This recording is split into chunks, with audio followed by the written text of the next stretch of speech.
बाजोड़ के सदर मकाम खार में धमाका। निगरान सूबाई वजीर इत्तलात के मुताबिक धमाके में 35 अफराद जाम बहक, 200 जख्मी हुए। लेडी रीडिंग अस्पताल पेशावर में अलर्ट, जख्मियों की मुंतकली के लिए फौजी हेलीकॉप्टर फराहम। धमाका जमीयत उलमा इस्लाम के वर्कर्स कन्वेंशन में हुआ। मौलाना फजलुर रहमान की JUI के कारकुनान से खून की एहतियात देने की अपील। अमीर जमात उलमा इस्लाम का वजीर आजम, निगरान वजीर आला खैबर पख्तूनख्वा से इंक्वायरी का मुतालबा।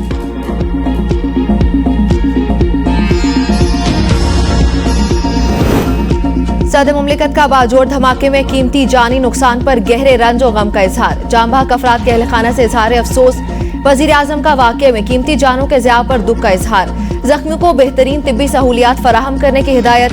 साबिक सदर आसिफ अली जरदारी की बाजोड़ बम धमाके की शदीद मजम्मत। कहा, दहशतगर्द सबके दुश्मन, मुल्क को दहशतगर्दों की नर्सरियों से पाक करने की जरूरत है। बिलावल भुट्टो जरदारी का शुहदा के खानदानों और JUI से हमदर्दी और ताज़ियत का इजहार। कहा, वफाकी और खैबर पख्तूनख्वा की हुकूमत दहशतगर्दों को कानून की गिरफ्त में लाए। दहशतगर्दी के मंसूबा साजों को खत्म करने की जरूरत है।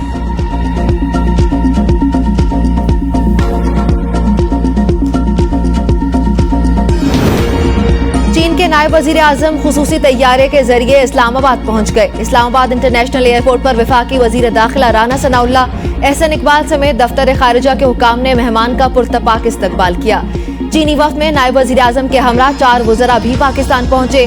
चीनी नायब वजीर आजम कल वजीर आजम शहबाज शरीफ से मुलाकात करेंगे।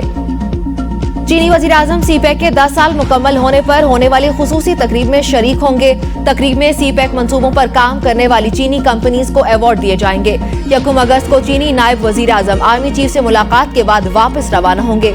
चीनी मेहमान की आमद पर सिक्योरिटी के फुल प्रूफ इंतजाम, दारुल हुकूमत में मकामी तातील।